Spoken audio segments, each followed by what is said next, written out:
Yeah. Oh, yeah.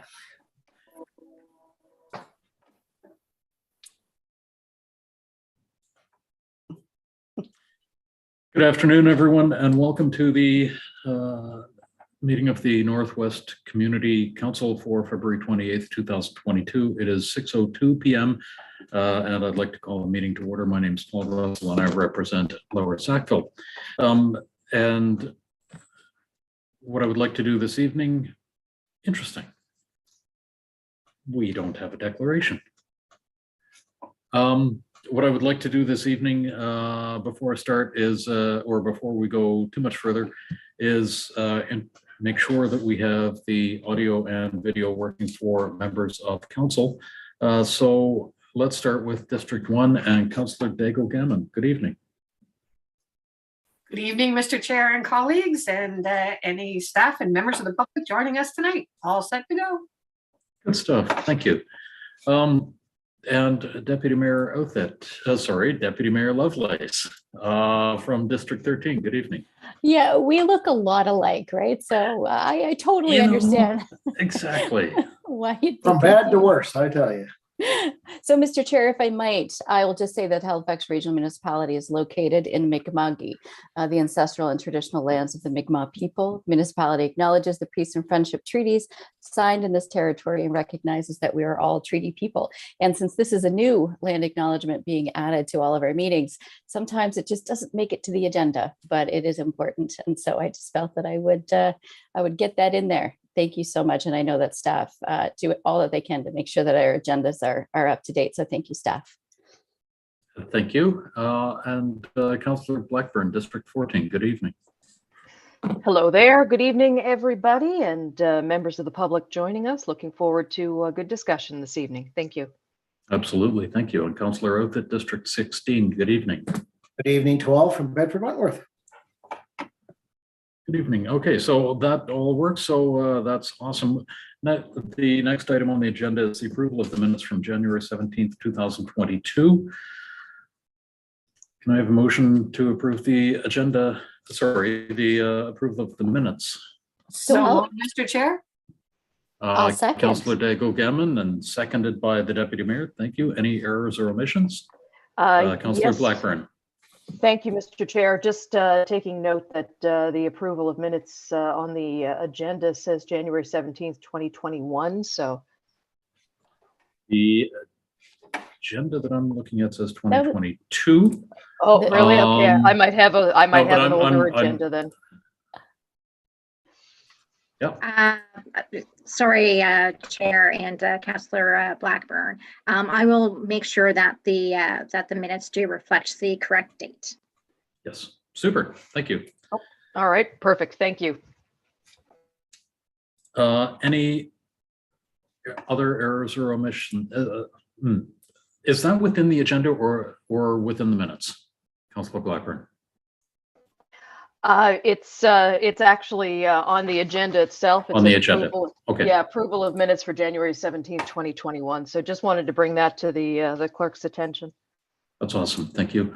Are there any errors or omissions within the minutes? Seeing none, all in favor of the minutes of January 17th, 2022, please signify by saying aye. Aye. Aye. All opposed, say nay. Great, thank you very much. The next item is the agenda on the website has now been updated. Thank you very much, Krista. So the next item on the agenda is the approval of the agenda and the approval of the order of business and approval of additions and deletions. Over to the clerk. Do we have anything? Hi, Chair Russell. There's no additions or deletions to this evening's agenda. Okay, thank you. And is there anything from the committee? Move acceptance of the proposed agenda. Okay, thank you very much, Councillor Oathit. Do we have a seconder for that? I'll second. Thank you, Councillor Dago Gammon. Seeing no changes, all in favor of the order of business as presented, please signify by saying aye. Aye. Aye. All opposed, say nay. Great, that passes. We have an agenda. Next is business arising out of the minutes. There is none. Call for declaration of conflict of interest. Not seeing any. Motions of reconsideration is none. Motions of rescission is none. Consideration of deferred business. Item 8.1, case 22732, development agreement for lands off Kenwood Ave, Hemmons Plains, and there is a supplementary report. Mhm. The motion on the floor for this, how shall we proceed? Thea Lanchel is with us. So I'm happy to discuss this, Mr. Chair. I know that the motion is on the floor. We deferred it to get some more information from staff, primarily about the access onto Kingswood Drive, because that is where the traffic lights are, right? That is where the actual infrastructure is for pedestrian and vehicular vehicles, rather than Crestfield and Hemmons Plains Road, which has absolutely nothing. There's no crosswalk, there's no traffic lights. And so the original presentation and original proposal was to actually have Kingswood Drive used as the primary entrance, exit, to provide an area where vehicles could come in easily and go out where there is traffic control. Unfortunately, and I just want to thank staff for the work that they've done on this. The applicant wasn't able to access any more property to actually provide that wider area that's needed for the driveway, but also for the stormwater that would have to go along that driveway. Obviously, while we want to do what is best here, we also have to do what is right. And we cannot, provide space in that driveway that currently exists that would be sufficient for the traffic as well as the stormwater. So, my hope was that we would be able to find some kind of a creative solution here. And I guess my question only to staff is what measures do we have? What has staff received from the applicant that said, look, we've done our due diligence. We've absolutely tried to purchase enough property from the neighboring property owners. It just wasn't possible. I know it's in the staff report, but I'm just trying to understand for the public, what kind of verification do we have that everything was done that absolutely was possibly could be done? Just wondering if you could respond to that, Thea. Thank you. Can you hear me okay? Yes, we can. Okay, thank you. Thank you, Mr. Chair, and through to the Deputy Mayor. So this particular file has actually been with the plan group for, probably about almost 2 years, if not more. And a big chunk of that time was a delay while the applicant went to see if they could seek alternatives. So it's my understanding that they did reach out to the adjacent property owner, explored whether or not they could purchase a small enough piece that could be added to the access to make sure that there would be a width sufficient for driveway and emergency vehicles. They were not successful in that. So they had to then go look at other ways in which the property could be accessed. And that's why they are looking at the alternative at Kenwood. Staff did evaluate that, and it does meet the requirements for access. So therefore, we are able to provide a staff recommendation in support of that access. And I think, the nice thing about this is that there will be pedestrian access onto Kingswood. So that's where we have our commercial area. There's the pharmacy, the Tim Hortons, the little grocery store. Like it's great that the, folks who are living there can just walk over easily to pick up their goods or to see, chiropractor or what have you. The disappointing aspect of all this, I think, and we will be faced with this in the near future, is what are we going to do with Crestfield and Hemmons Plains Road, because the traffic control there is going to be needed. We also have a Geese Frenchies. I'm sure you'll recall last year, Geese Frenchie going into that area. So we know that work is going to have to be done there. And I've been speaking with the Department of Transportation and Public Works at Hrm, talking about a potential for a functional plan. We know that there's going to be work at Blue Water and the corner of Larry Utuck and Hemmons Plains Road. So I just want to assure the public members and the residents in particular of Uplands Park that that this is not a done deal as far as Hrm walking away and saying, okay, we don't need any traffic control on Crestfield and Hemmons Plains Road. We do know that that needs to be done. At this point, I think that we are satisfied that we have done our due diligence. Staff has done everything they could do, and the applicant has attempted that as well. So I'll stand down now because I know my time is way up. Mr. Chair, thank you. And just in case there's any other questions, but thank you again, staff. Appreciate that. Thanks, Thea. Thank you, Deputy Mayor. I actually don't see any other questions, any other councillors looking for questions. So the motion that's on the floor, just as a reminder, is that Northwest Community Council one, approve the proposed development agreement, which shall be substantially of the same form as set out in attachment A of the staff report dated October 14th, 2021, and two, require the development agreement to be signed by the property owner within 240 days or any extension thereof granted by council on request of the property owner from the date of final approval by council and any bodies as necessary, including applicable appeal periods, whichever is later. Otherwise, this appeal will be void and obligations arising hereunder shall be at an end. I'll call for the question, Mr. Chair. Thank you. All in favor of the motion, please signify by saying aye. Aye. Aye. Aye. All opposed, say nay. Great, that motion passes. Thank you very much, Thea. Notices of tabled matters, there are none. Public hearings. So these, the first one is item 10.1.1, case 23058, development agreement for vacant lot on Sackville Drive at Nolwood Drive. And thank you for joining us today for the virtual public hearing. The order of events for this virtual hearing will start with a staff presentation. Then the applicant will have an opportunity to present and finish with comments from public hearing speakers list. As a reminder to those, all speakers had a deadline to register, which was 4:30 p.m. the day before the hearing. Sorry, the business day before the hearing, which was 4:30 p.m. on Friday. There are 3 speakers registered for this public hearing. And Andrea, has there been any correspondence received for this item? Yes, Chair Russell, I can confirm that there was correspondence received for this item and it has been circulated to Community Council. Wonderful, thank you very much. Next is Dean McDougall. Dean, you have a presentation for us this evening. Hello, thank you, Mr. Chair. Am I being heard and seen?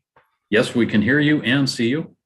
Great, thank you very much. I will just share my screen. Okay. Could somebody please confirm that the first slide, the opening slide, is shown? Yes, we can see that. Great. Well, thank you very much. Thank you. Go ahead. Thank you. Thank you again, Mr. Chair and members of Community Council. Hello. My name is Dean McDougall and I'm a planner with HRM. And I will be presenting the staff presentation for the public hearing of case 23058, which is a development agreement for PID 40109308, which is a vacant lot on Sackville Drive, just at the foot of Millwood Drive. So the applicant for this application is KVM Consultants Limited on behalf of the property owner, Marchand Homes Development. And the site is located on Sackville Drive, just as I mentioned, at the foot of Millwood Drive. And the proposal is to construct 2 4-story apartment buildings with a total of 100 units on each site, so 50 units in each building.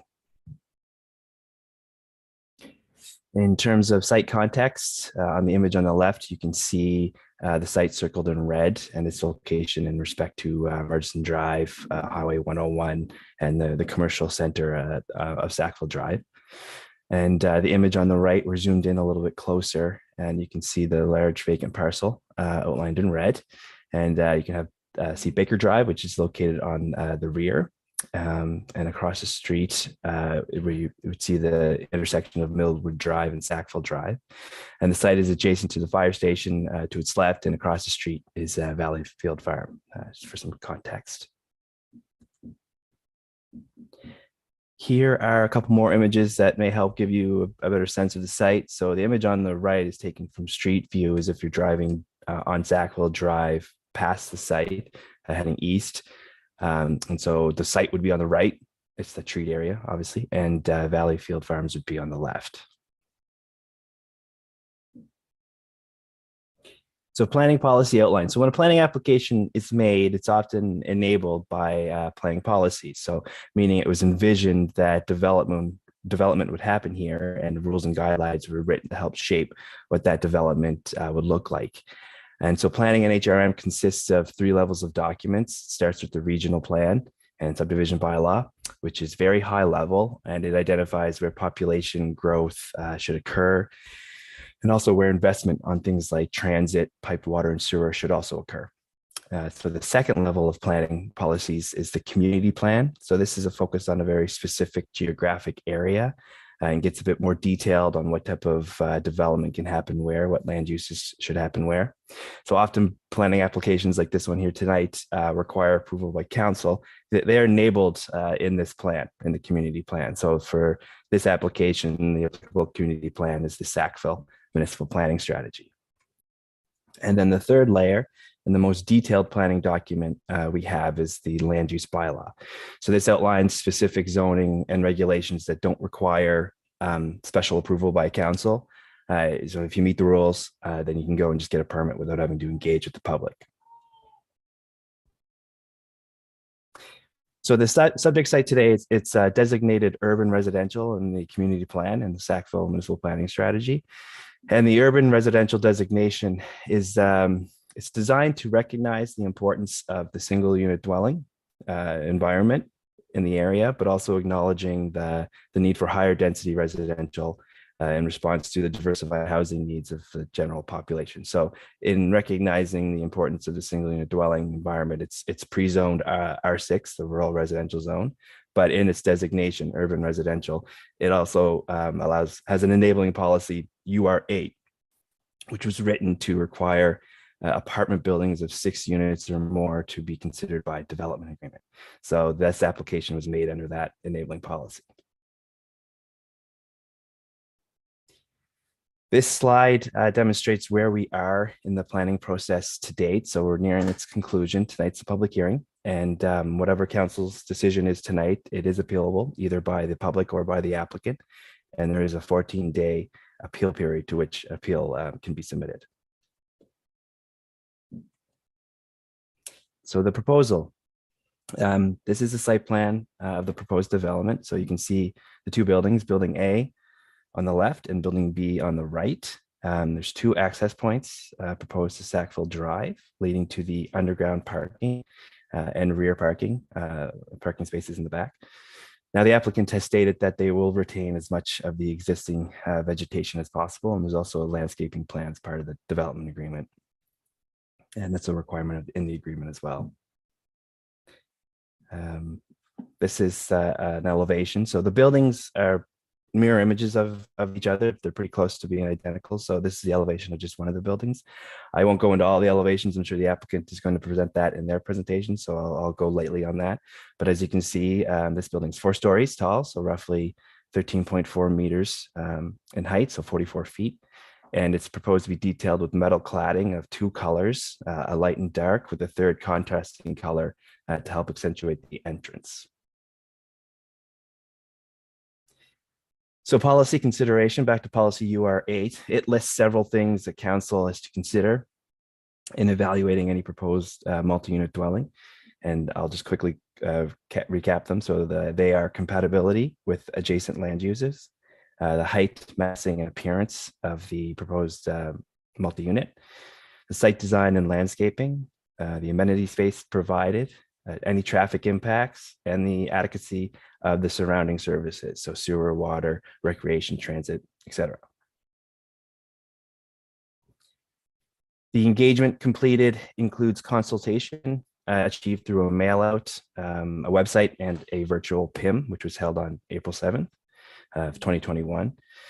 And the notifications mailed out, we had approximately 68 notifications mailed out to neighboring properties. And over the course of the application, I received 6 phone calls on the proposal. And we've had 908 unique web page views. And just to tell people what that is, that's a unique IP address. So those are, it's not someone hitting refresh on a web page 908 times. Those are unique IP addresses. So each individual visits by a separate computer. and 7 local residents attended the PIM, the virtual PIM in April. So the feedback received generally revolved around 3 issues. So the impact of the development on the abutting single unit dwellings on Baker Drive, traffic impact, and the potential impact on school enrollment. This application also went to the Northwest PAC in May of 2021, and the committee recommended the council approve the application with the following considerations. And those are the mitigating of light pollution on the Baker Drive residents, reducing impacts on school, traffic mitigation, and providing an adequate buffer to reduce noise and provide privacy for residents on Baker Drive. So in response to some of the consultation, amendments were made to the proposal, and the first one is regarding to lighting. So the agreement requires lighting to be diverted away from the streets and adjacent lots and buildings. And so to confirm this, a lighting plan will have to be submitted at the permitting stage from a subject expert signed for the DO to have in hand before permits issued, confirming that this is done. And changes to the landscaping were also provided. So the building was pushed further towards Sackville Drive to increase the greater separation between the Baker Drive residents and the properties and the buildings, the proposed buildings. Also, a landscaping buffer was put in place and required as part of the agreement. So that landscape buffer is required to be a minimum 7.62 meters in width, so 25 feet, along the rear property line, abutting the dwellings on Baker Street. And this buffer also requires a 6-foot fence, and it has to be wood or stone. It cannot be a chain link fence. And a minimum of 5-foot tall coniferous trees spaced every 4 square meters in that buffer is required as well. So a quick summary of the key aspects of the proposed development are the building design. As I mentioned, 13.4 meters is the maximum height of both buildings. The maximum total lot coverage would be 20%. So that's including both buildings. And a minimum setback distance of 23 and 36 meters from the rear property line abutting the Baker Drive dwellings. The maximum density would be 50 units per building, 100 total units. And in terms of amenity and landscaping, so 1,243 square meters of total amenity space is to be provided. That includes both indoor and outdoor amenity space. And as I mentioned, that 7.62 meter landscape buffer at the rear of the property. That includes fencing and the dense landscaping. So this agreement, as most agreements, have non-substantive amendments as part of them. And a non-substantive amendment is a change to the agreement, which could be made without a formal public hearing like we're having tonight. Instead, Community Council could authorize this change by resolution. So as proposed in the agreement before you tonight, the non-substantive amendments are changes to the landscaping requirements, such as if there's a list of trees that are within the schedule of the agreement. So if the developer is unable to get that specific species, they can come in for changes to change that species requirement, and then extensions to the date of commencement and completion of the development. So with that, staff are recommending to Northwest Community Council that you approve the proposed development agreement as set out in attachment A of your staff report dated January 17, 2022. Thank you very much. Great. Thank you very much for that presentation, Dean. Go ahead, Councillor Blackburn, with your question of clarification. Yes, thank you very much, Mr. Chair, and thank you so much, Dean, for the presentation. I'm just wondering, you mentioned early on in the presentation, you showed a map of the property with the 2 driveways, and I'm wondering, are one of those driveways going to align with the traffic lights that are there at that intersection? Because that certainly would go a long way to I think helping with any traffic flow issues that have been expressed. Unfortunately, no. The site is just located a little bit south of the Millwood intersection, and where that intersection is actually there's a watercourse there. So the site has to meet the 20-meter watercourse setback buffer. So no development will be happening in an area close to that adjacent or close to the intersection. Perfect. Thank you so much. Thank you, Councillor Blackburn. Councillor Daigle Gammon. Thank you, Mr. Chair. Thank you, Dean, for the presentation. And on a side view, I'm going to ask if McDougall is from Cape Breton, but okay. On slide 10, I'm curious about council shall consider the following in their decision of the development agreement. So compatibility with adjacent land uses. I'm wondering how it was assessed to be compatible, because everything around it is the residential. And I know the urban residential is the enabling policy, but it doesn't exist there now because it's R6. And then around the adequacy of surrounding services, schools are not listed in sewer, water, recreation, transit. And I know it says et cetera, but does that mean that schools were considered in this? And did we go out to the schools to find out about the capacity of the school system, please? Sure. Yes. I'm not from Cape Breton. I'm close. I'm from Antigonish. And compatible. We looked at, well, we talked about uses, land uses. So even though this is a multi-unit dwelling, it's still a residential use. So we do factor that in, that this is a residential use adjacent to a residential use.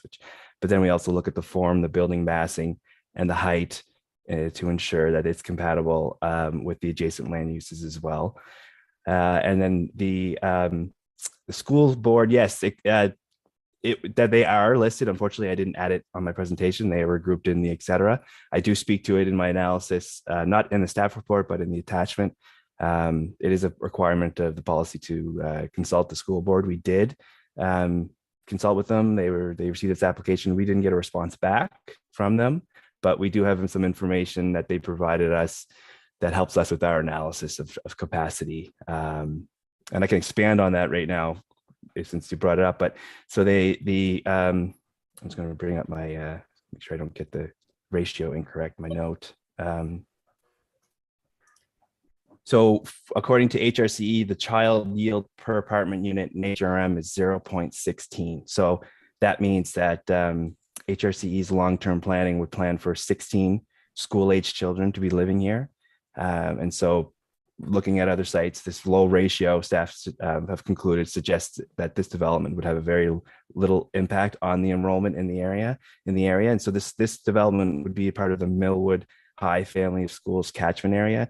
And as we know, in their long-range outlook document that HRCE has produced, we had to look at these things because they didn't provide comment back to us. So in that long-range outlook document, for the next 10 years, both Millwood High, Sackville Heights Elementary are projected to be over capacity, and Sackville Heights Junior High is projected to be at capacity. So capacity is most definitely an issue, but just the low ratio of 16 school children that this development would provide to that, it suggests it would have a little impact on the capacity that already is there. So Dean, if I understand this correctly, and Mr. Chair, may I? Yes. Thank you. So they're thinking that for 100 units, there might only be 16 students?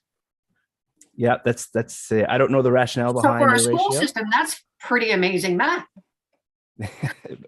Yes, that's the information that they provided to us about how they do their analysis. So I just applied it. I don't know the rationale or behind it. But. Okay. Okay, thank you. Thank you, Councillor Daigle Gammon. Thank you, Dean. I don't see any further questions of clarification from council, so I'm going to open the public hearing at this point, and wondering if the applicant is with us, Shelley Dickey and Kevin Marchand. Are you with us this evening?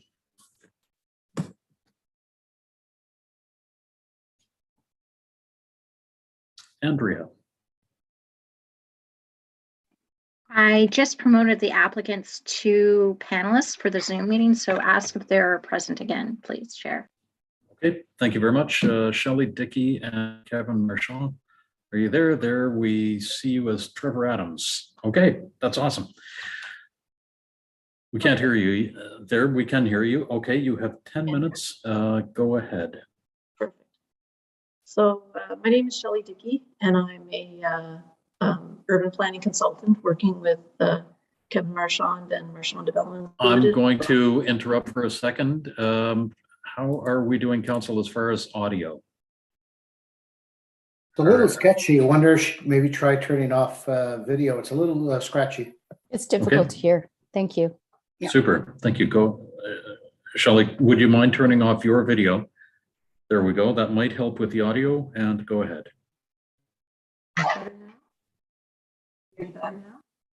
No. No, it's not any better. Okay, I brought the computer closer and I'm speaking a little louder. Can you hear me better? We can't hear you at all.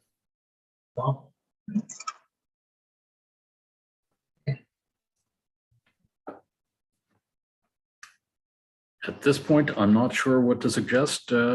Andrea, do you have any suggestions?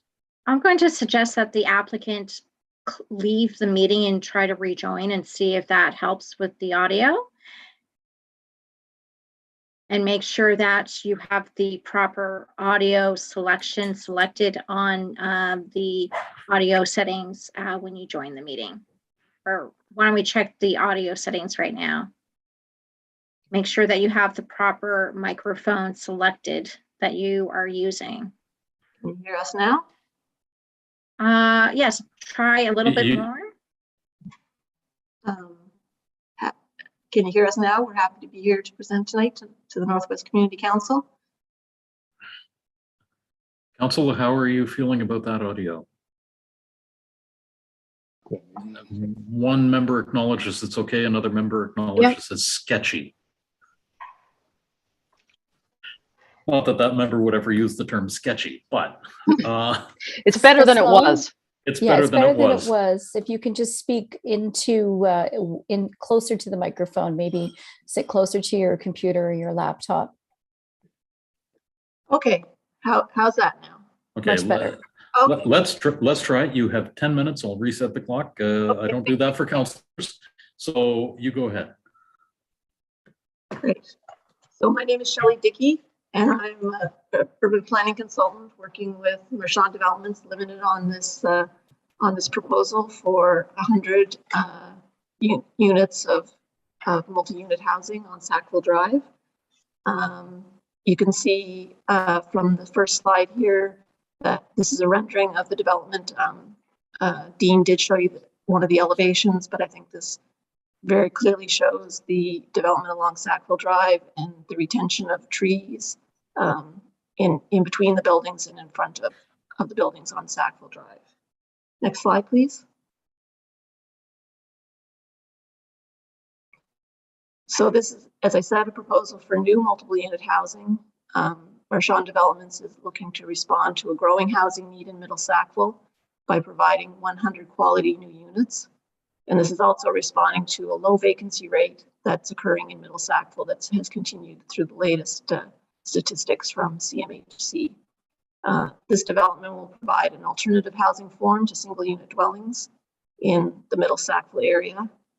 And we're also providing 1 and 2 bedroom suites, which we feel will mainly appeal to older adults and empty nesters from this mature community who are looking to downsize. This allows people who have raised their families in the community and are now looking for something a little less maintenance and a little maybe potentially smaller, and will allow them to retain familiar services and social connections in their existing neighborhoods by moving to a close by multiple unit dwelling. Next slide, please. I have this slide. Shelley, I'm going to interrupt for a second. I've paused my clock here. It might be easier if you disconnect from this and join via telephone. We are having a number of audio difficulties. It is, I think sketchy was the right term to use, but it is unclear, and it would be better for the benefit of members of the public and members of council if you were able to join by telephone. And as I understand it, Andrea has, or the clerk's office has provided you with information to be able to do that? We're working on it right now. Great, thank you, Andrea.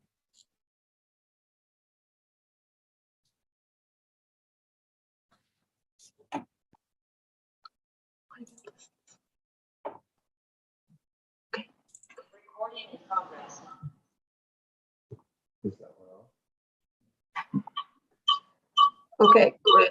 Okay, so I would ask you to mute your computer.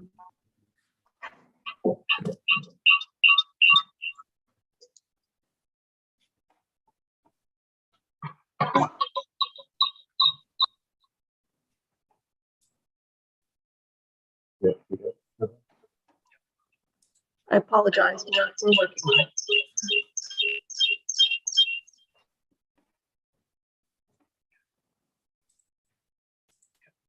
How's that work?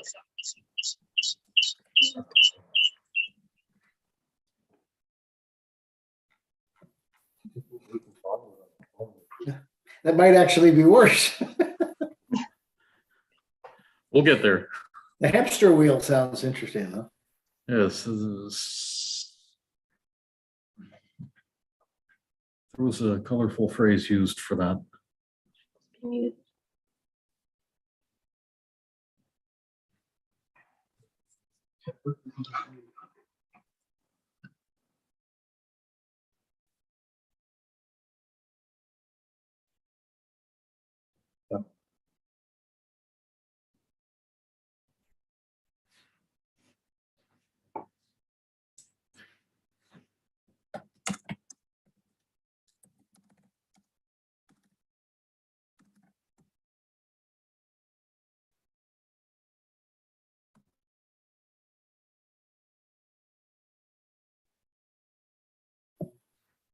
Mr. Chair, I think it's possible our next meeting will be in person. Is that, if you heard for sure, but I think that's the rumor.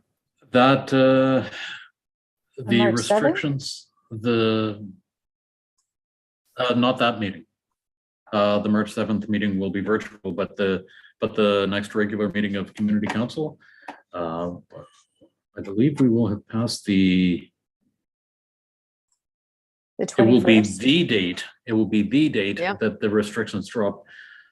So we can certainly have that as a discussion. There are considerations that have caused them to not be virtual, or sorry, not be in person for 2 years. Part of which was the desire to be able to broadcast them and finding a location where we were able to A, set up the technology, and B, have enough bandwidth to be able to broadcast the meeting. So that has been the holdup at this point. But I am certainly looking forward to getting back in person. We would certainly, at the very least, we would save the time of determining if each Chair Russell. councillor, Mhm. Andrea. Chair Russell, the applicant has rejoined. I'm attempting to promote them to panelists and they need to acknowledge the promotion, and then they'll be able to speak in the meeting. Wonderful.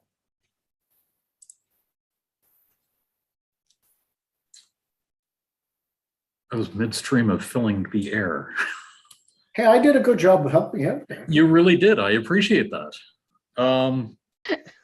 Yeah, when we get back together in person, we won't have to do the AV checks. So that'll save a lot of time. No, but we'll have to drive wherever it is that we're headed to, We right? will have to drive. True enough. True Yes. enough. Yeah. Can't hear you, you're muted. Yes.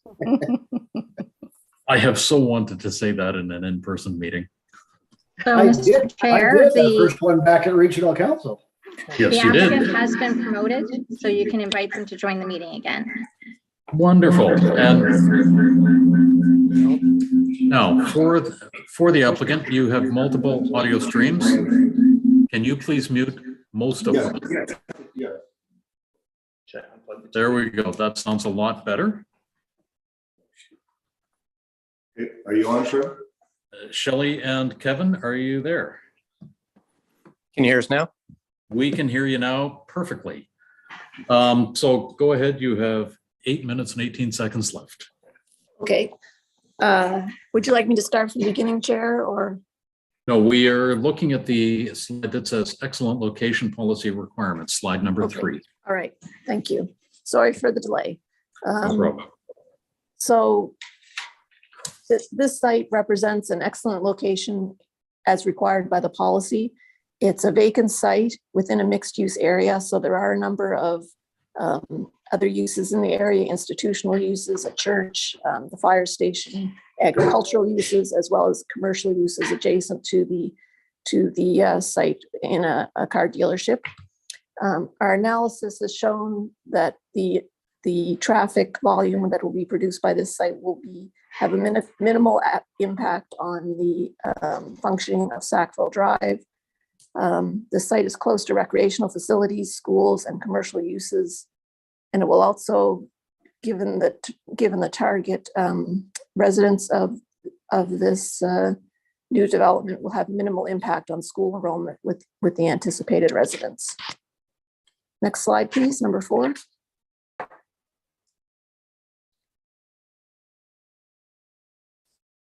Thank you. So our site design response to the policy requirements that were included in policy UR8 were to divide the building, the number of units of 100 units into 2 smaller scale buildings of 50 units each, as you can see on this slide shown in white. This represents a very low lot coverage for the development, only 17% in turn, which is the building size and both the lot coverage are very comparable to some of the other larger uses in the area, including the fire station, the church, and the agricultural use across Sackville Drive. In addition to the low lot coverage, there's also maximum separation from the Baker Drive homes, which I'll get to in a minute with some more detail. Also, as I mentioned, tree retention along Sackville Drive, and of course, the retention of the watercourse buffer to the west of the site. Next slide, please.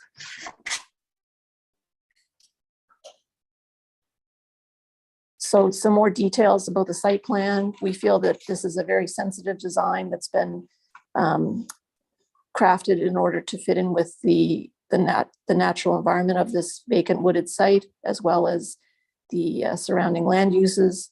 There'll be safe pedestrian access to the sidewalks of Sackville Drive via walkways throughout the site to the 2 buildings. The placement of the surface parking has been done in a way that provides parking to the rear and also to the east adjacent to the commercial use. There's also, as I mentioned, maximum separation of buildings from Baker Drive. And not only is there maximum separation horizontally, but the height of the buildings has been designed and the roof line has been designed to have very low profile in relation to the homes on Baker Drive, because there is quite a large site elevation variation. The homes on Baker Drive are much higher than this site. The massing of the buildings being separated vertically and also horizontally don't have as much impact visually on the Baker Drive homes. And the separation, also the tree buffer, which will be a minimum of 25 feet wide to the parking areas, will provide a good buffer and will retain the majority of the mature trees there. And there will also be a fence, opaque fence or wall that will be constructed in this buffer area. So we feel that the site has been designed to separate these buildings as far as possible from Baker Drive homes. That concludes my presentation. So again, here's a slide. The next slide, please. So this concludes the presentation, and there's just another rendering of the building showing it from Sackville Drive. Thank you, and I'd be happy to answer any questions. Also, I also have Kevin Marchand would like to make a few words, speak a few words if there's time left in our presentation. There is time left. Go Okay. ahead. Thank you. Thank you very much, and we appreciate your counsel to review this project here with us. We really appreciate so far the staff recommendation, the PAC recommendation, and the public support in the community as well. We look forward to, hopefully, with your support and the public support, producing a very positive project here for the community. We intend, if all goes well, to own this property, to maintain it and control it. throughout its duration. This is one of the signature projects that we want to hopefully invest into our community. Our family are residents of this community, and we feel that this product is very well suited for this location, this community, with all the policy. To address a couple of the subjects that were recently just raised, traffic and schooling. I know this is kind of a presentation point of view, but I may assist some of the information. It's important for us to look at the as of right uses for the schooling in conjunction or in comparison. This project will actually improve the schooling system rather than adapting to the as of right, primarily because of the senior and empty nester, I guess, target group that we intend on marketing here. Thank you, Jeff. And the traffic is, we've well designed the locations of the entries and the exit points so that there is very minimal traffic. And we have positive support from adjacent landowners on the project. It's commercial operation, I should say. But we're very proud, and we hope that your council supports this initiative, and we hope the public do as well. And we want to do our best to build a beautiful project here. We're going to respect the privacy of the Baker Drive public and behind. We're maintaining a lot of privacy back there. We're not going to disturb. We're going to certainly try our very best to not disturb anything within their properties. There's a 20-foot buffer where we're allowed to disturb in there, but we're going to stay away from that. We're going to try to maintain as much trees as we can and implement trees in any areas where we're disturbing any. So we're going to do the best we can to have a really positive project that our community can be proud of. And we thank you all for your support, hopefully, and the public support as well. Thank you. Okay. Thank you very much, Kevin, and thank you, Shelley, for your presentation. At this point, we are going to go to members of council for questions of clarification. So go ahead, Councillor Blackburn. Thank you very much, Mr. Chair, and thank you so much, Kevin Shelley, for the presentation. That certainly fills in a lot of the unanswered questions. I'm just wondering if you can expand a little bit on the breakdown of units that you anticipate in these buildings. What are you looking at as far as number of, one bedroom, bedroom plus den, two bedroom, two bedroom plus den? Just wondering if you could elaborate a bit on the breakdown of what types of units you're planning to build. Sure. Yes, I can do that, Council. So we're looking at 44 two-bedroom units and 44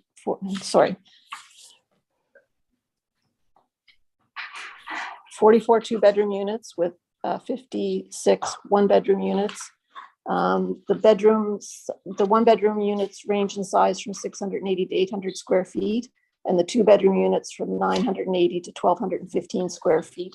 And the larger ones are the ones that have the den attached, but there are no three-bedroom units proposed.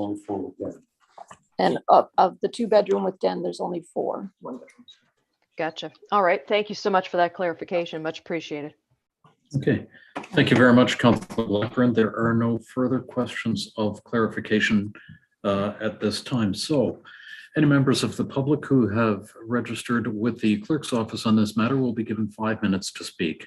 When I call your name, you may unmute your mic and begin speaking. Each speaker is asked to begin by stating your name and the name of the community in which you reside for the record. Please keep your comments respectful, on topic, and directed to me. Once you've finished your comments and answering any questions of clarification, please leave the Zoom meeting and watch the rest of the meeting using the webcast. The speakers that we have registered are Chad Nippard, Christy Nippard, and Steve Thurbide. Chad, are you with us this evening? I am. Can you hear me? We can hear you now. You have 5 minutes. Go ahead. Sure. Christy Nippert is my wife. She's here attending with me. Yes. So my name is Chad Nippert. I'm a resident at 53 Baker Drive. I want to open by thanking you for giving me the opportunity to voice my concerns regarding this proposal again.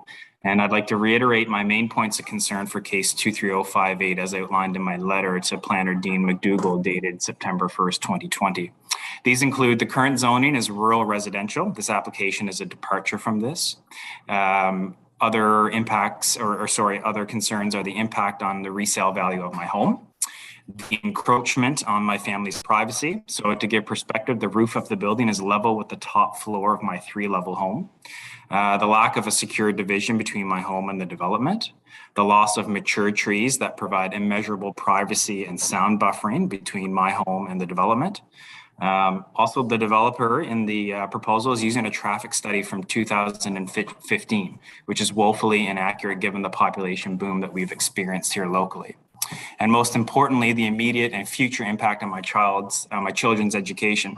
I have 2 girls, one in grade 3 and another in grade 5 at Sackville Heights Elementary. My oldest goes to Sackville Heights Junior High next year.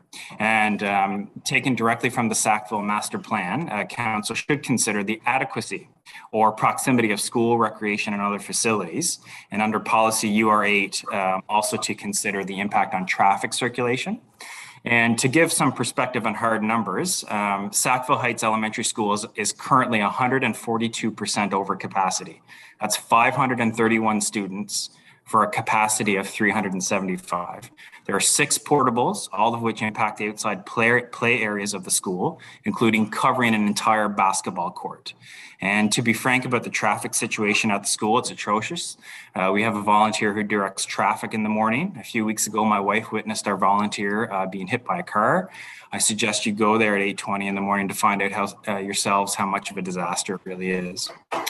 Sackville Heights Junior High is currently at 100% capacity, 633 students out of a capacity of 630. That's all publicly available information, by the way. There are no portables, but I've heard from friends that indoor spaces, including the music room, are currently being used for classrooms. Millwood Elementary, not immediately in the catchment area for elementary school, but it is a feeder school, is currently at 112% capacity. And Millwood High is at 97% capacity. So considering current enrollment, even minimal impact on these schools, I believe is significant. What will the capacity look like when my daughters get to high school? 2 cases in our school catchment area, 21,639 Indigo Shores and 22,820 Swindon Hanwell, were recently rejected, concerns around traffic and school impacts as well. I'd also like to add that before we purchased our home, my wife and I and 2 children lived in an apartment. I'm therefore not convinced the 16 children per building calculation is accurate. Additionally, given the rising cost of home prices, more and more families are being priced out, leaving them with apartment living as their only option. My children have one opportunity to take in activities that are part of elementary, junior high, and high school. So far, the local population boom is severely impacting their education, and this development will be a contributor. Thank you for your time. Thank you very much, Chad. Do we have any questions from members of council? I don't see any. So, okay. Thank you very much, Chad, for your presentation. Christy, are you with us? My husband was speaking on behalf of the 2 of us. Thank you. On behalf of the 2 of you. Okay. Thank you very much for that. The next presenter is Steve Thurbide. Steve, are you with us this evening?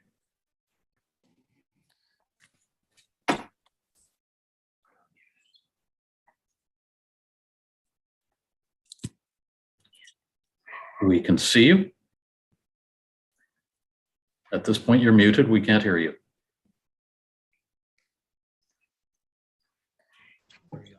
Thank you, Mr. Chair. And thank you. You have 5 minutes. Go ahead. Thank you. I just want to, I guess, speak from the heart as well. I have a couple of pieces that I'm going to try to touch on within my 5 minutes. I've lived in this community now for the past 9 years, and I've actually been working at Sackville Heights Elementary School since December of 2017 with the after-school program. So I have actually witnessed over the past number of years the growth within our community, as well as what has transpired on the school grounds with the enrollment increasing, as well as the 6 portables that now sit on the school grounds. 2 points that I did submit in a written letter to the councillors earlier this afternoon. One is that the traffic data from 2015 referenced for case number 23058 does not provide an accurate account, nor considers completed or in development projects within Indigo Shores, Sunset Ridge, Crossfield Ridge, and the Millwood community. These areas fall within the school catchment, and a new traffic assessment, I believe, should be proposed for Sackville Drive. The second point, Sackville Heights Elementary School, which is, as we've stated throughout, a catchment school for case number 23058, has seen a 52% increase in enrollment from 350 students in 2017 to 530 students in 2021. Adding 6 portables to the school grounds in the past 3 years. Council has acknowledged community concern that Sackville Heights Elementary School is over capacity in other recent applications that have been denied. Those applications were case 21639 and case 22820.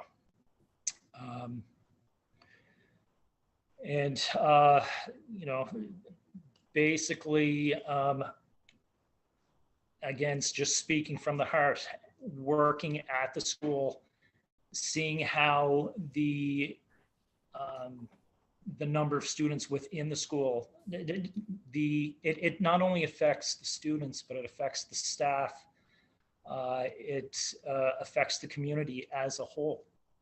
And if we have not heard from HRCE or the Department of Education, as Mr. McDougall had stated, I believe we need that information.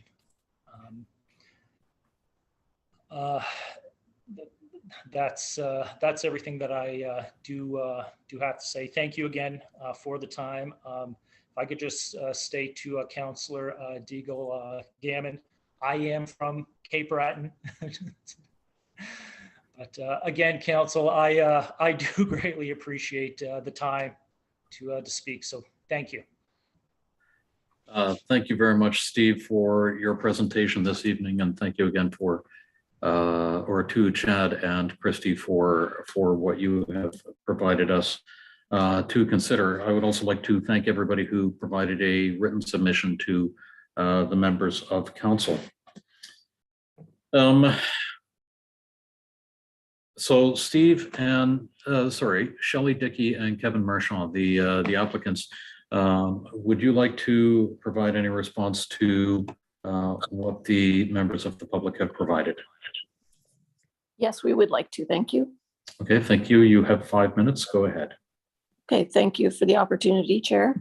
I guess thank you for the comments from Mr. Nippard and Mr. Thurbide.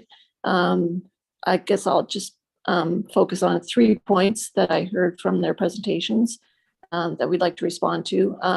First is the concern about the loss of privacy and ability to cut through this development into the homes on Baker Drive, as well as tree retention. I just want to ensure that this was an important consideration in laying out the site development. We brought the buildings as close together as we could, as close to Sackville Drive as we could, to retain as much of a buffer. We're committed to retaining as many of the mature trees as possible. Also, we're looking at building a wall or an opaque fence, and this was something that was suggested at the public information meeting from consultation. So there could be no cutting through this development onto the Baker Drive homes. would we be able to bring up slide number 8, please? On my presentation. Andrea, are we able to take care of that? Just one moment, please. Thank you. The date of this traffic study. Yeah, I'll bring that up. Okay.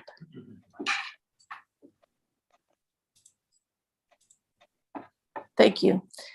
So this is a little bit of a profile that shows the impact that I was speaking of before, of the difference in the elevations of the buildings on Baker Drive, the houses on Baker Drive, and this building on Sackville Drive.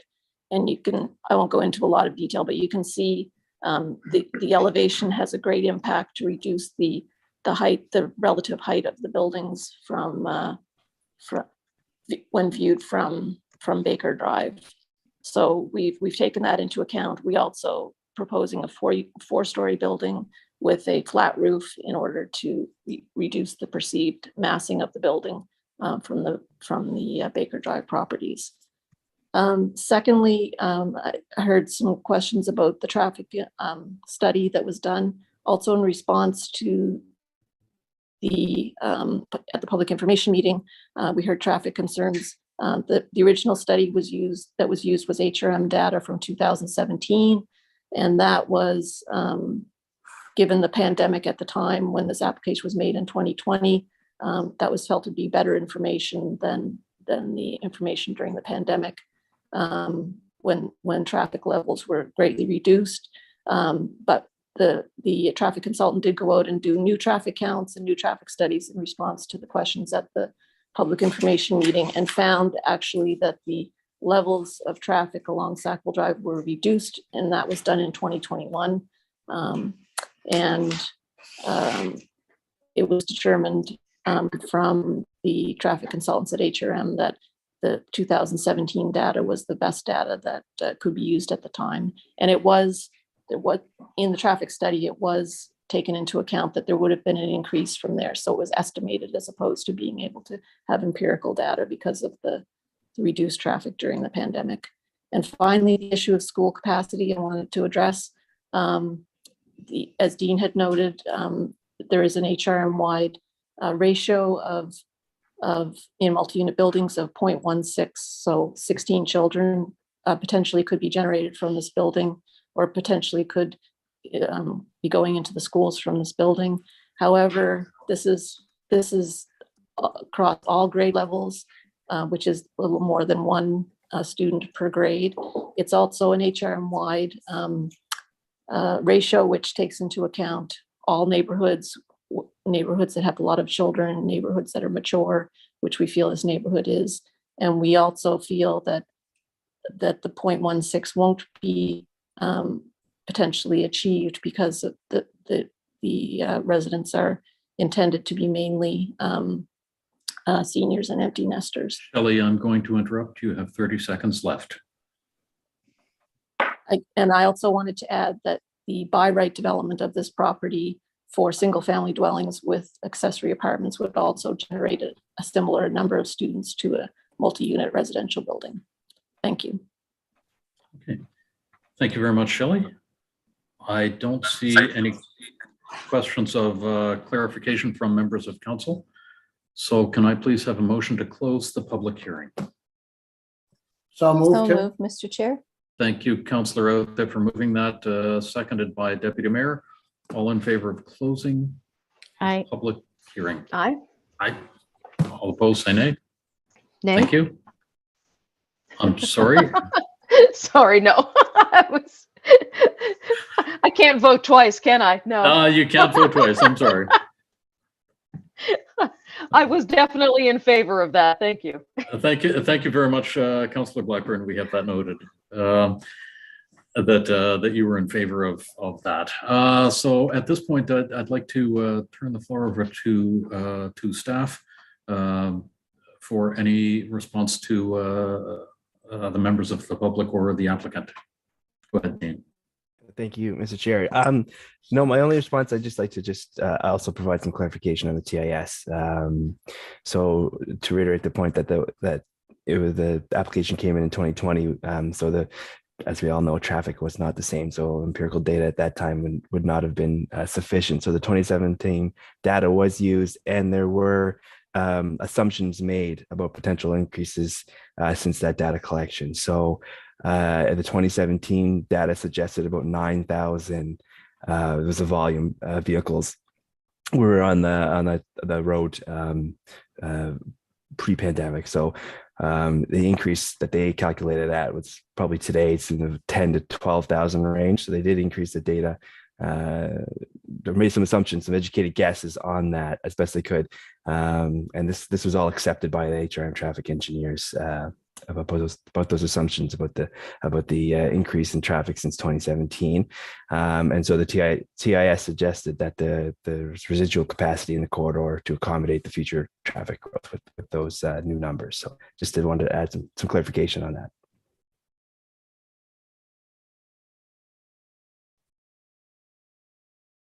I should unmute myself. So thank you very much, Dean. So Council, what is your wish?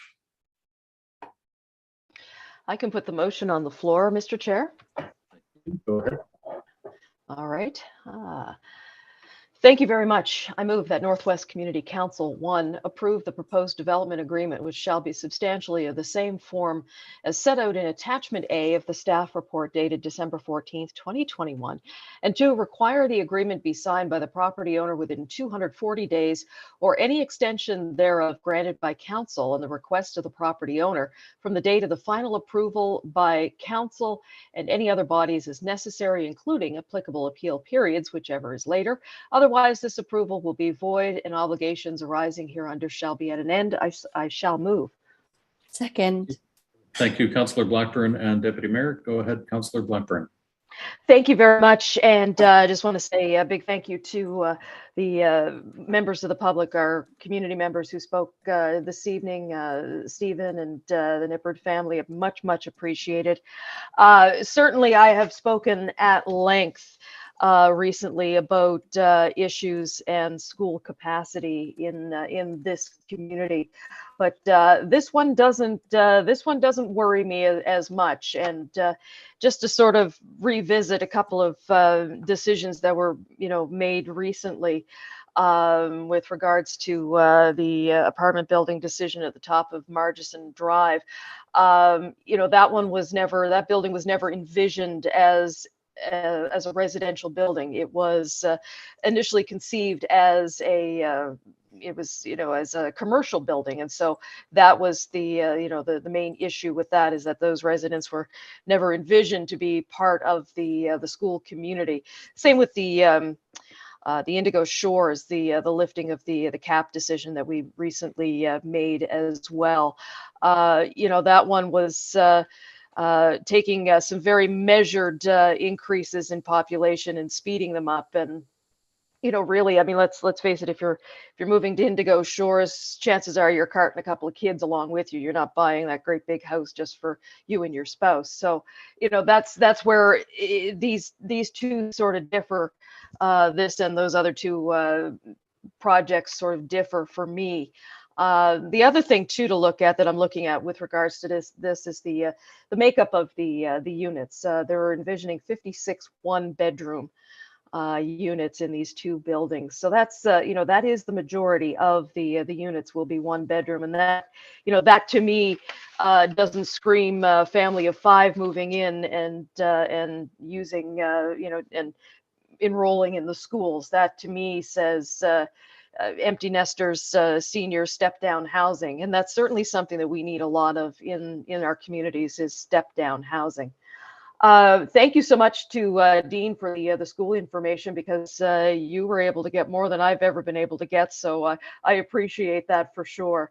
I just want to certainly I do respect and understand the issues that the folks on Baker Drive have. I am confident, though, that this has, certainly the developer has taken the concerns that have been brought to them and certainly done what they can to alleviate. I mentioned that the Northwest Planning Advisory They discussed the light pollution. I think we've got that handled with the light plan that has to be submitted as part of the building permit application. I'm also quite pleased to see the landscaping pattern and the landscaping plans, including the retention of the trees, and the fencing as well, which will help maintain privacy between the residents of the multi-unit buildings and the residents of Baker Drive. And of course, there's added buffer with the parking being in the back of the building. So, overall, I do appreciate the concerns that have been brought forward, and certainly in no way discounting them. But I do think that having looked at the application and spoken at length with the planning folks and the developer, that care and caution has been taken to mitigate any concerns, and really, yes, absolutely, the schools, that's my number one concern when it comes to any type of project in this community. But I think with this one, this is going to appeal more and is geared more towards seniors and empty nesters, and so any impact will be bare minimum. Thank you, Mr. Chair. Thank you very much, Councillor Blackburn. I don't see anybody else in the chat who has a question or a comment on this. So with that, all in favor of this motion, please signify by saying aye. Aye. Aye. Aye. Aye. All opposed, say nay. Thank you very much. Thank you. Thank you. The next item on the agenda. Andrea, you've just popped up. Am I doing okay? Oh, yes. I'm just getting ready for the beautiful. next Okay. item on the agenda. Next we have, variance appeal hearings. There is none. Now we have correspondence. And do we have any correspondence? Andrea. Chair Russell, there was correspondence received for items 10.1.1 and 11.3.1. Okay, thank you. And do we have any petitions?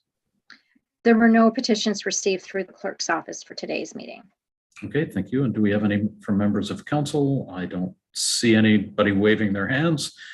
And now we are on to 11.3.1, a presentation for an outdoor community recreational and teaching facility. And with this, we should have Rita Nigam. I hope I haven't mangled your last name too badly, and Corey Bell. Are you with us this evening, Rita? And I see Corey. Well, I see Corey's screen there. There we are. So.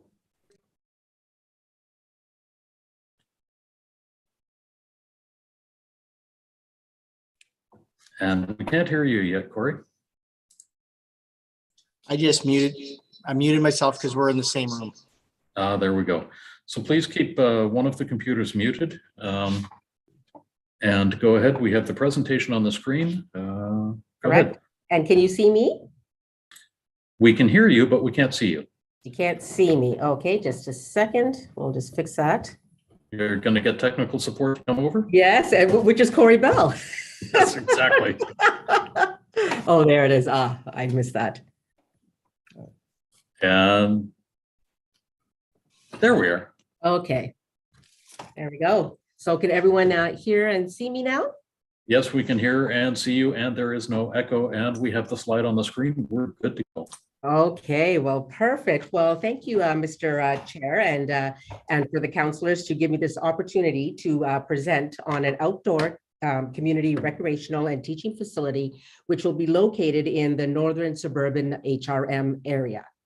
Next slide, please.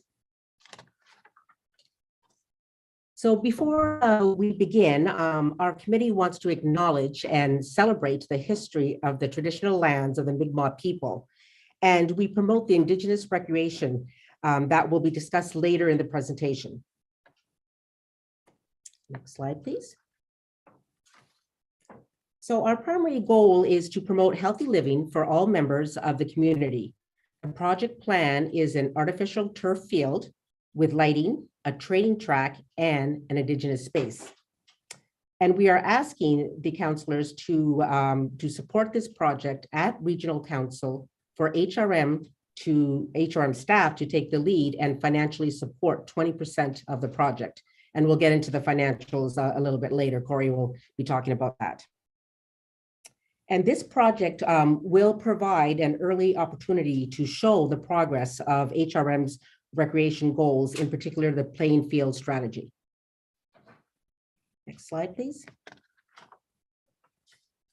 So this is a slide of the HRM District App. And as you can see, the facility is very centrally located and will benefit all of HRM residents, even including the rural areas in particular, because we're surrounded by all those major highways. So that helps with access to this location. Next slide, please. Now, this slide shows the riding of Waverly, Fall River, Beaverbank, and kind of several connected communities. And as you can see by the second bullet point, there will be significant growth in this zone. And therefore, we feel that infrastructure is required to support this growth and to be able to reduce commute times for families to support environment and climate change action. And one particular important point to note is that we don't have public transit system within this zone. Next slide, please. So as I mentioned in the beginning of the presentation, since this area is home of a substantial off-preserve Indigenous population on lands culturally significant to the early Mi'kmaq, this project will promote Indigenous recreation and include a teaching space. So Shelley Martin is one of our committee members, and she works very closely with Chief Bob Glode in Millbrook. And she has discussed this project with him, and he's in very much support of this project. And what we kind of envision is having an Indigenous circle with benches to hold about 20 people and surrounded by ceremonial bushes and interpretive boards, which will teach the history of the area, which is very closely tied to the lock system. Next slide, please. So as they say, pictures is 1,000 words. And this is the current status of the field. Actually, this photo was taken in the summer on July 29th. And as you can see, for the field is pretty much underwater. It has significant drainage issues. And honestly, you can't even see the track. It's kind of a gravel outline. So basically what I'm trying to show here is that the current field and track is very unsafe, it's unfit, and it's really not usable for the majority part of the year. Next slide, please.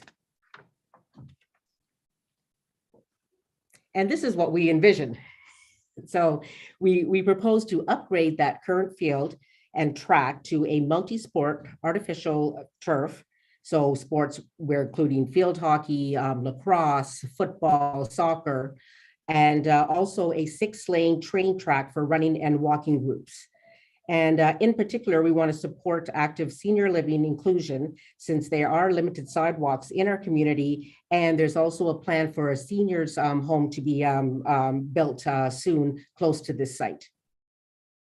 So the actual facility will include lighting, perimeter fencing, a field house for sports equipment and storage, washrooms, player benches, and spectator bleachers, and a scoreboard. As you can see from that previous slide, there wasn't any really safe benches for the players. And of important note is that HRC does own the land. However, they do support this build. Next slide, please. Okay, so this project received support letters from various sport associations, as you can see from the slide. And these associations combined, their sport membership is over 25,000 members. And the executive directors from these sport teams have stated in support letters that there is a lack of fields in HRM. In fact, Peter Crow is one of our members, and he's the president of Suburban FC, which is one of the largest soccer clubs in Nova Scotia. And he did state that if we built that field today, he could book every one of those time slots because he's actually turning away memberships. And all three levels of government also support this project, our local councillors and MLA Brian Wong, MP Daryl Sampson, and that was indicated in your meeting package. There was a signed letter for funding commitment from them. But also of a note, Dr. Strang, who lives in our neighborhood and who I often walk with around the Crescent, he wanted to let you know that he would welcome in our community a safe place for walkers, and in particular his son who has CP. He also did provide a support letter and agrees that outdoor facilities are needed, in particular for physical and mental health. Next slide, please. So we recently did a survey and we had 675 residents who indicated that 85% actually felt that the current field is unsafe, and over 90% support a new field, track, lighting, and the Indigenous component. Okay, next slide, please. Oh, and now I'm going to hand it over to Corey, so I will put myself on mute. There we go. And hopefully we won't have an echo. You have to mute down by the video. Oh, and there too. Okay, and there we go. There we go. Good evening. Thank you for this. Yeah, I'll talk a little bit about just on the financial side of things. A lot of work has been done to this by the community to date, and their passion to do this inspires me to help out a little bit. We have, if you take a look on the top portion there, we talked a little bit about the cost to maintain turf field. We're not experts at this, but there is a Halifax Regional Council report back in 2016, which will say the annual cost to maintain turf field is offset by the annual revenues. And also the Education Act provides the opportunity for HRM to fund community enhancement projects at school to meet the community needs. On the cost side of things, Lindsay Construction has done a Class B estimate. So we have done preliminary work on site, site visits, used historical information around existing plans, and came up with a Class B estimate of $4.26 million to do this. This would include the track and the field, which makes up the majority of the cost.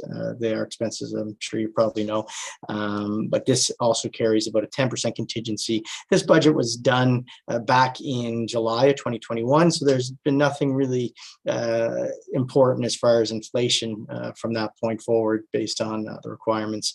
The hope to do this, to fund this, would be municipal support of 20%, provincial support of 35%, and federal support through the Invest in Canada Infrastructure Fund of 40%. You have seen the letters of support coming from all levels of government.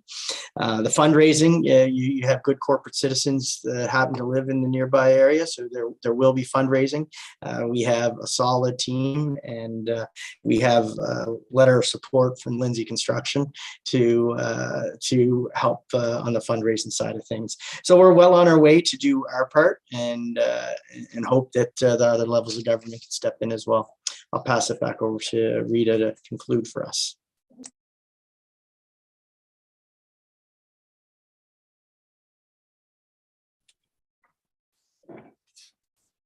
Okay, thank you, Corey. Can everyone hear me? Yes, we can. Perfect. Thank you, Mr. Chair. Okay, so next slide, please.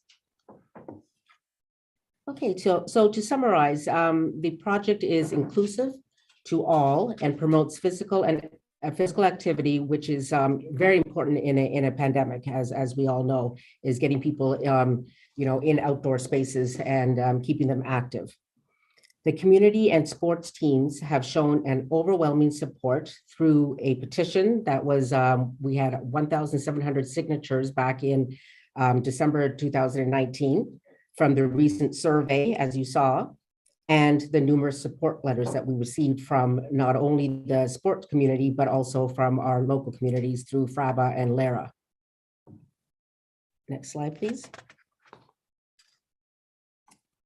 So in conclusion, we are asking you to support the project at Regional Council.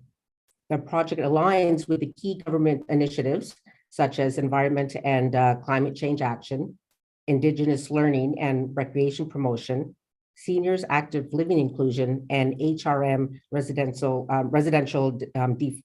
densification. Sorry, that's a big word. Okay, next slide, please.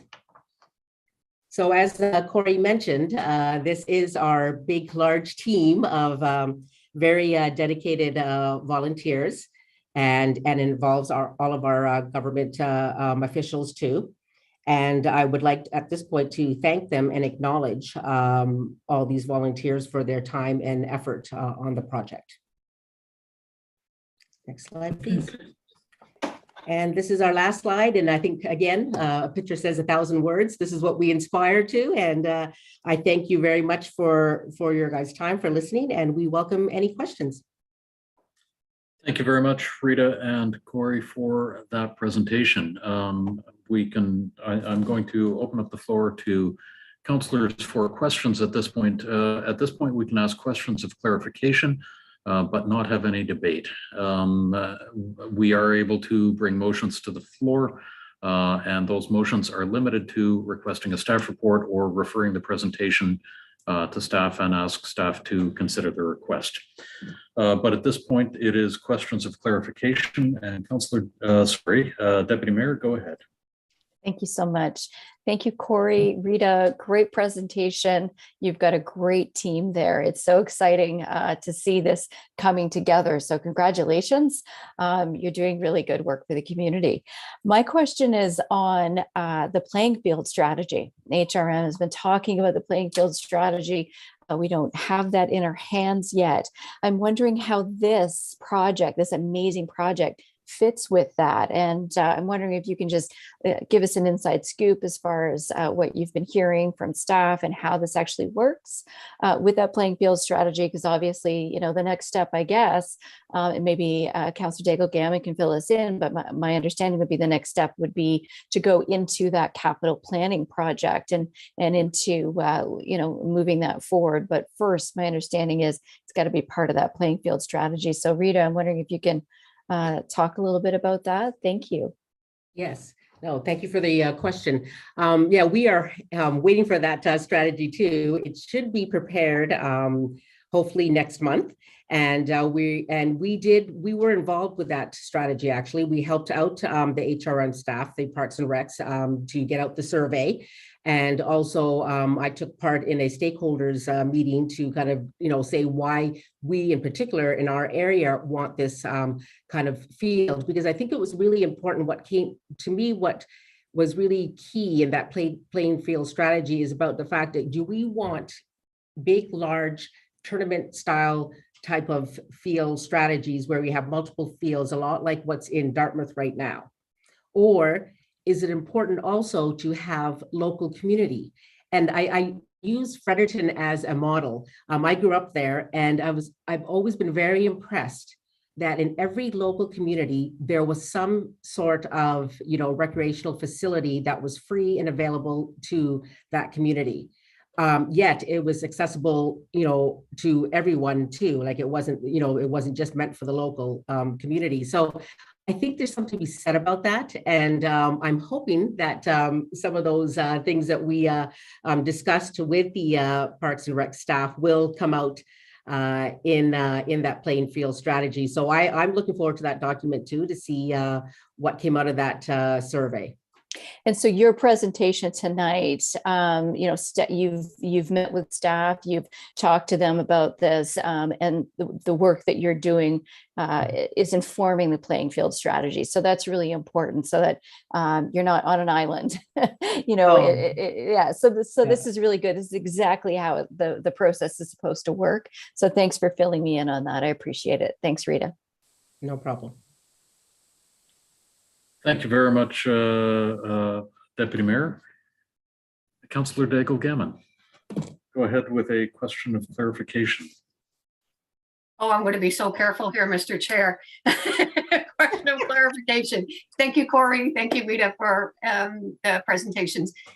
The clarification, I guess, is a little bit towards the comment about the integration of our request and the playing field strategy and the where this committee is going, because the next place where Rita, you could clarify, but the playing field strategy is going to be going to the Community Planning and Economic Development, their next meeting in March. And so the thought of the committee was make the presentation here, also make a presentation at CPED.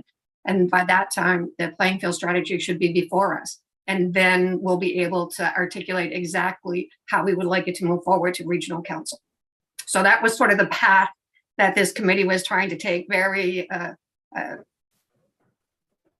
due diligence, I guess, making sure that we dot all our I's, cross all our T's.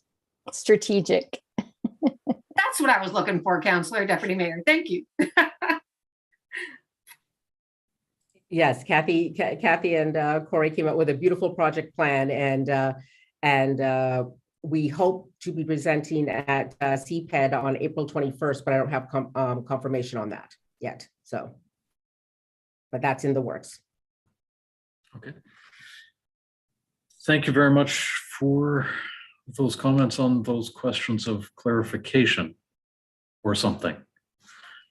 I don't see any further comments or requests to speak from council. So again, thank you, Corey, and thank you, Rita, for coming tonight and for the presentation and for the information. And thank you for everything that you do on behalf of the community.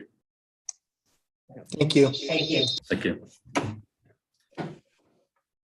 The next item on the agenda is information items brought forward, and there are none. And the next item on the agenda is item 13.1.1, case 23812, and I'm going to step out of the chair. No problem. Do we have a presentation for case 23812? Or did you want to just put that motion on the floor? We don't have a presentation, so I would like to put on the floor, I'd like to move that Northwest Community Council give notice of motion to consider the proposed amending development agreement as set out in attachment A of the staff report dated January 19th, 2022, and to add lands to the site, enabling balconies, and schedule a public hearing. Second. Thank you, Councillor Blackburn. So we do have Daryl Jodry available if there are any questions for staff. Did you want to speak to it, Councillor Russell? Yeah, this is a phenomenal development in that it adds to building apartment capacity within Lower Sackville, across HRM. This change is a substantive change only by definition. It's not a substantive change in anything other than a technicality or the definition. There was a sliver of land that was adjacent to this property that when they started putting this together, the property owner didn't own, and they have since purchased it. So at this point, by purchasing that land, they are able to have the balconies that now hang over that land. The original development agreement did not list a change in the property size as a non-substantive agreement, and therefore by definition, it is a substantive agreement. So it doesn't change the building envelope at all. It simply allows them to have balconies on the front of the building. So that is the extent of the change, and it adds a fair amount of benefit to the building and to the apartments that are there. So I'm really looking forward to this development happening, and would ask for your support for it. Oh, thank you. I don't see any speakers in the list, so I will call for the question. Question? And the question has been called. All those in favor? Aye. Aye. Opposed? Excellent. That has carried, and I throw the chair over to you, Councillor Russell. Thank you. Thank you very much, Deputy Mayor. The next item on the agenda is 13.1.2, case 23814. It's a development agreement for 5 Bridle Path, Hammonds Plains. There is no staff presentation, but we do have staff on hand to answer any questions. Deputy Mayor, would you like to put the motion on the floor? Absolutely. Thank you so much, Mr. Chair. So I move that Northwest Community Council give notice of motion to consider the proposed development agreement as set out in attachment A of the staff report dated February 8th, 2022, to allow the expansion of a commercial recreation use, the Little Gym of Halifax, at 5 Bridle Path, Hammonds Plains, and schedule a public hearing. Second, Tim. Thank you, Councillor Outfit, for seconding that. Go ahead, Deputy Mayor. Thank you so much. I'll be brief on this. This is an amazing expansion, a great company. We are so grateful to have the Little Gym in Hammonds Plains. I have heard nothing but support for this development agreement. Parents are lining up, long wait list for this. And so I just hope that that we can move this along. I do have a quick question for staff. Will it be possible to do we have enough time to have this DA at the March 21st agreement? Hi, Claire. There you are. Great to see you. Just wondering if we will have the opportunity to actually have this at the next Northwest Community Council to move this forward. Through the chair to the deputy mayor, I think as long as it gets on the agenda, I'm ready as a staff member. The report's ready, the DA is ready. I think as long as things go smoothly, we're aiming for March 21st. Great. I see, Thea, you've popped up. Anything different? If I could just to add to what Claire said, she definitely has captured that correctly. If we get the okay from the clerk's office to proceed with the March 21st date, we have the ads ready to go for this Saturday. What I will note, though, is we are making the assumption that will be a virtual meeting so we can advertise as accordingly. If there's any change to that, then that could impact whether or not we could have everything ready in time, but we're ready to go for the required legislative timelines, which would be this Saturday. So thank you. We've done the math and we're good. Yeah. That's the important thing. So of course we have to allow the time for the public to have an opportunity to provide feedback. And at the same time, we also know that we've got spring and summer programmings coming up, and this business would like to be able to expand to meet the needs of the community and address the long wait lists that they have. So essentially they're doubling the space that they are looking for in the building that they've purchased. So, you know, I just want to give a shout out to staff. Staff have done everything they can to move this fast as possible, faster than turtles, to get this DA forward, so that of course the business can be able to do the renovations that are needed to get the space in place for the children and families. So again, thanks so much, and I look forward to your support. If there's any other comments, thank you. Question? Thank you very much. I don't see any other comments in the chat. The question has been called. All in favor of the motion, please signify by saying aye. Aye. Aye. All opposed, say nay. That motion passes. Thank you very much. Next item is motions from members of Northwest Community Council, and there are none. Motions, there are none. We have in-camera minutes from January 17th. I'll move those, Mr. Chair. So Deputy Mayor moves them. I'll second. The Councillor Blackburn seconds them. I don't see anybody asking to go in camera. So all in favor of the minutes of the in-camera minutes of January 17th, please signify by saying aye. Aye. Aye. All opposed, say nay. Great, we have those minutes. The next item is added items, and there aren't any added items in added items. So the next item is notices of motion. And I don't see anybody jumping up for notices of motion. Next is public participation, and we have no members of the public who have signed up to speak for public participation. As a reminder, in order to have signed up for public participation, the deadline was 4:30 p.m. the business day prior to this meeting. So that would have been Friday, the February 25th. And the date of the next meeting, we have a special meeting on March 7th, 2022, and the next regular meeting is on March 21st, 2022. So, Council, would you like to have a virtual meeting or an in-person meeting? Mr. Chair, I mentioned earlier that it might be nice to get back to in person, but in light of what I think the Deputy Mayor is going to say and what we heard from Thea, then I think to keep the advertising going ahead and straight, then I think we need to do virtual in order to have that public hearing. Yes, please. So I with the motion that I seconded, I think it's a good thing to have a meeting about. So why don't we stay virtual one more meeting, Mr. Chair? Might be my vote. And I see Councillor Blackburn nodding. Go ahead, Councillor Dago-Gammon. I know that there is some concern about the March 7th special meeting.